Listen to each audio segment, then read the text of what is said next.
The omniscient Maya Yogi, Devraha Baba, and a British spy. What shall be discussed now is during time previous to India gaining political freedom from British aligned rule.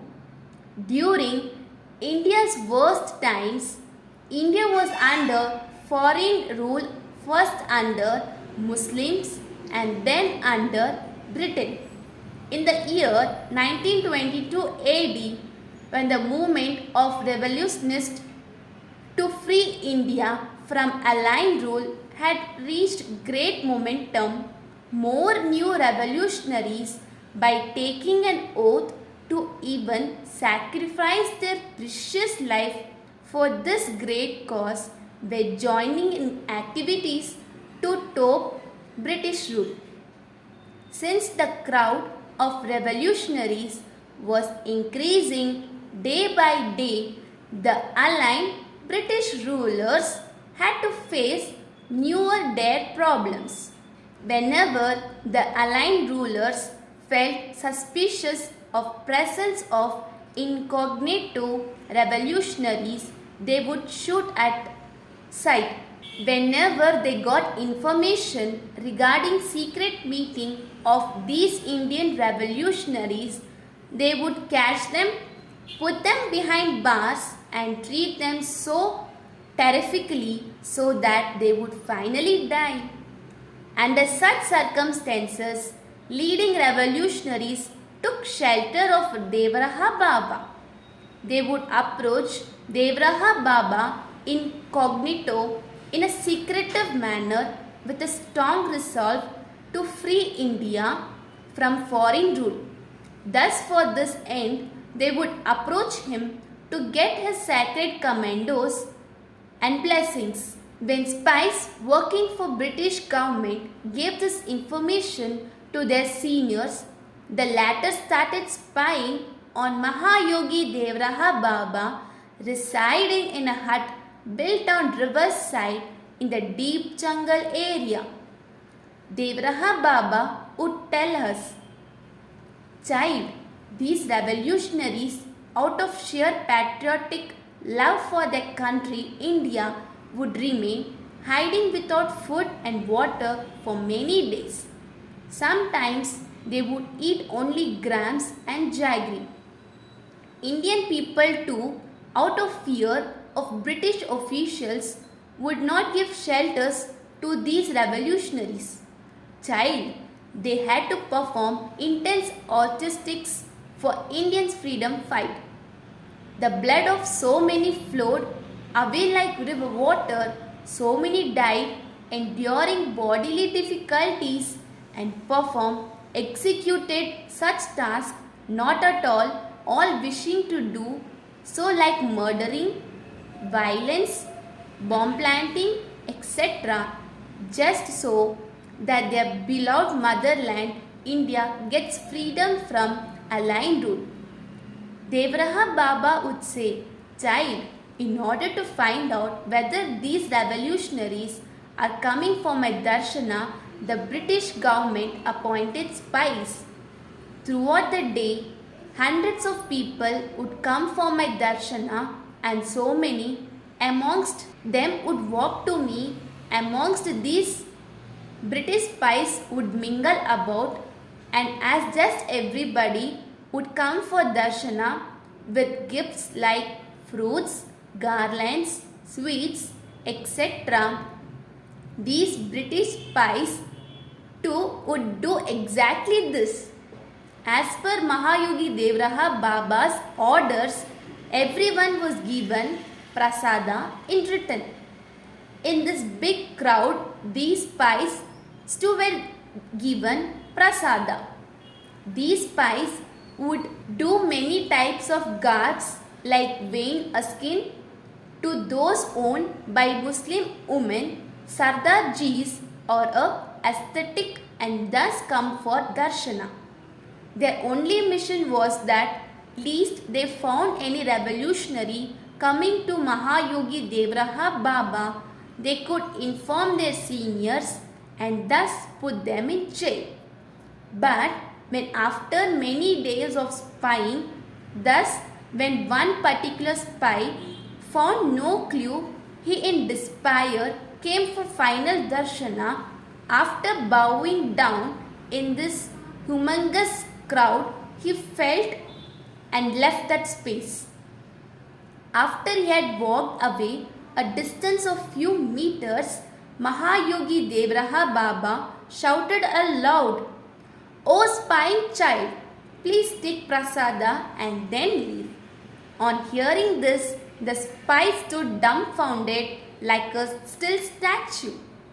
He was wonderstruck that despite trying to execute the spying mission with such secretive definiteness, how did Mahayogi Devraha Baba know that he had come to spy on Mahayogi Devraha Baba and his heritage? He returned to Mahadevraha Baba, bowed down to him with a choked voice, said, "Please do forgive me.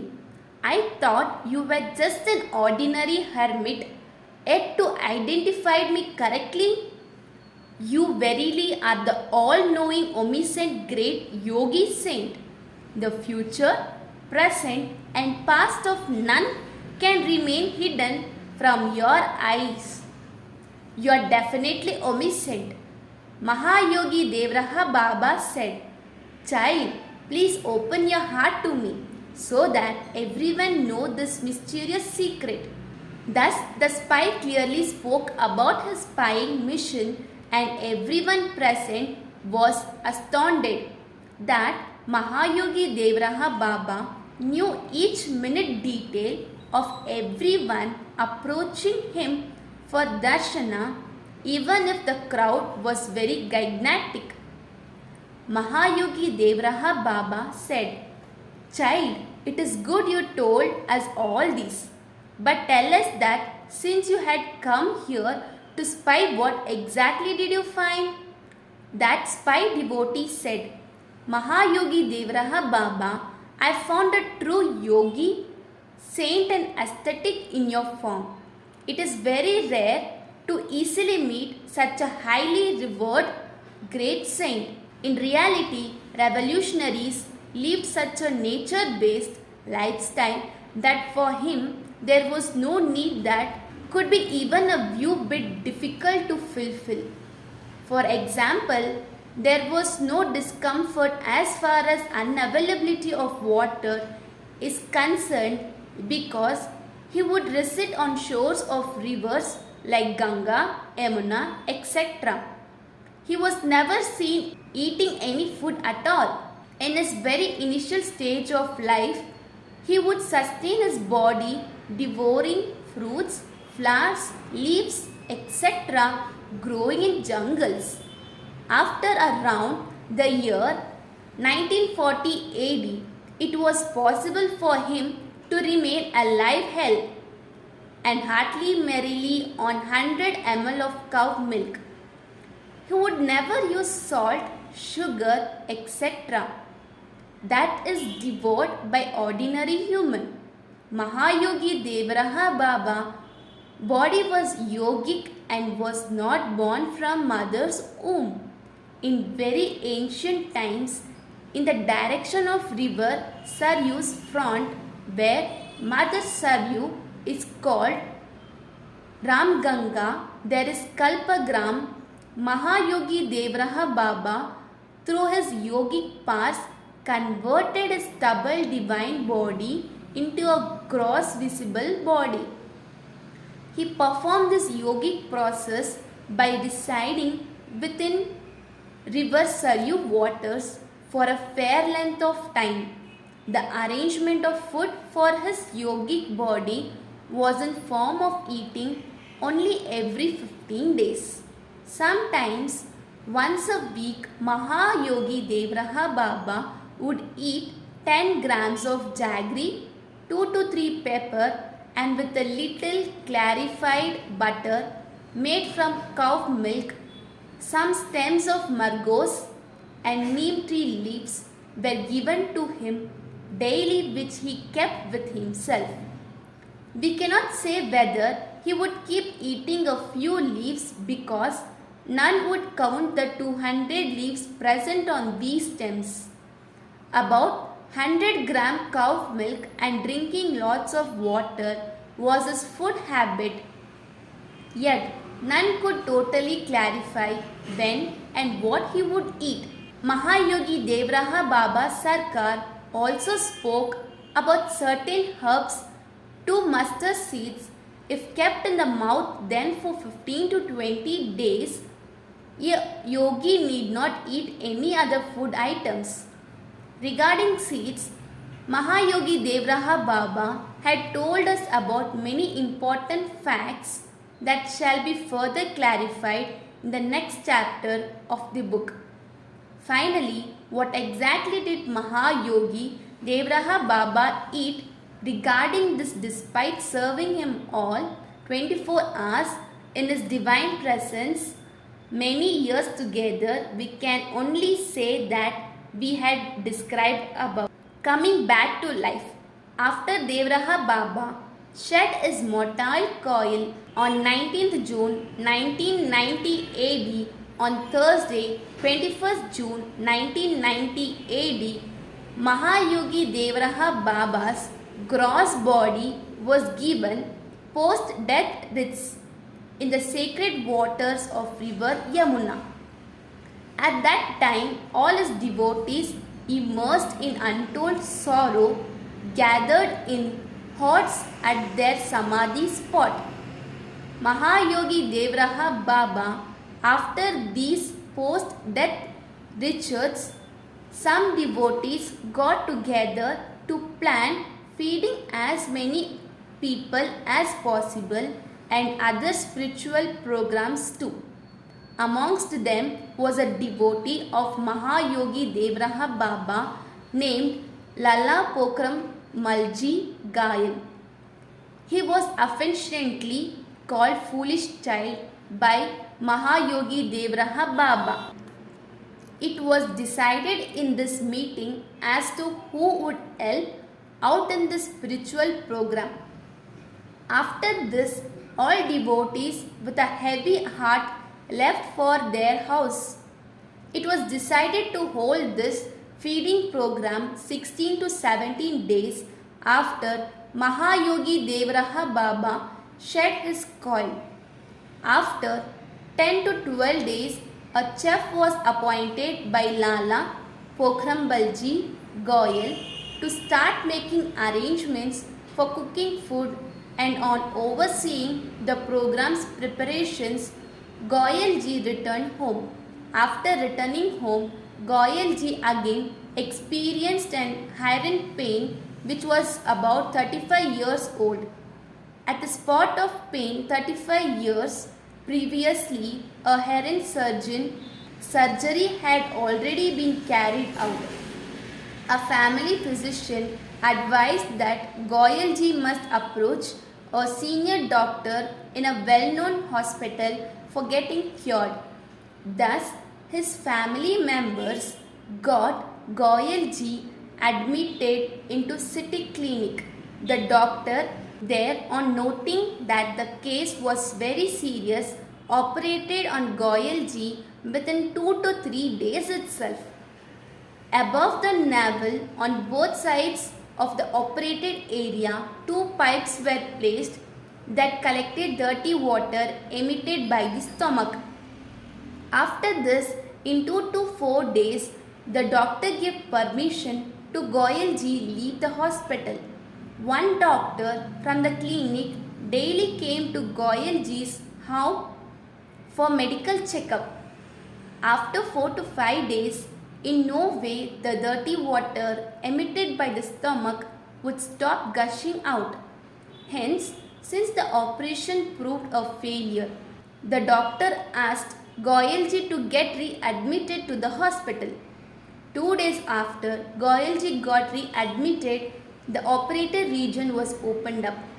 The wound in the stomach resulting due to emission of dirty water present in it was now cleaned with a soft cloth wetted in medicine. Thus, each day this operated area would be opened and cleaned properly. This went on for 7 days. Due to this cleaning, Goyalji experienced so much pain that he would not withstand it. Thus, devotee Goyalji, in sheer anguish, started praying to Devraha Baba, "O Guruji, Maharaj, instead of enduring this pain, either you let me die or get me cured completely." That very night, Goyalji, on being administered tranquilizer, slept quite peacefully. After about 3:30 a.m. in the morning, Goyalji got a wide dream. He saw in the dream that four Yamdoots, long in height, very strong in body, with a terrible hue, picked up devotee Goyalji and started carrying him to some quite unknown place. At that time, Goyalji saw sky and only sky everywhere. When they took him up very high in the sky, there Goyalji saw Devraha Baba seated on deer skin. Mahayogi Devraha Baba asked, "Child, why have you brought this devotee of mine here?" The Yama replied, "His span on earth has ended." Mahayogi Devraha Baba said, "His time on earth shall end only when I say so." After speaking this, Devraha Baba snatched away devotee Goyalji from Yama hands after scolding them angrily. Then the four sides fell down and catching hold of Goyalji threw him down. When he fell down, Goyalji cried out loudly, only to find he had fallen on his bed. His wife, who was sleeping by his side, got up on hearing this noise and asked him what the problem was. Goyalji said, "Guruji, Mahayogi Devraha Baba threw me down, and hence there is no one more powerful than him who can save me. Hence, you must call our children here. I shall advise them about accounts, etc. because I don't know when I shall breathe my last." Goyalji's son, Suresh Goyal, on getting the telephonic message, arrived at the hospital immediately. After advising his son about everything, he started detailing all household and business accounts. At about 11 a.m., the doctor came as usual. The doctor opened the bandage on the wound, and behold, the wound had healed in a major way. The wound had almost dried up, and after 6 days, the doctors closed the stomach area through a surgery. A lot of work has to be done by Goyalji. The doctors, on noting such amazing healing of the wound, expressed wonder, and on the third day, Goyalji got discharged from the hospital. On getting this lifespan extension due to Mahayogi Devraha Baba's grace, his health improved a lot quite quickly.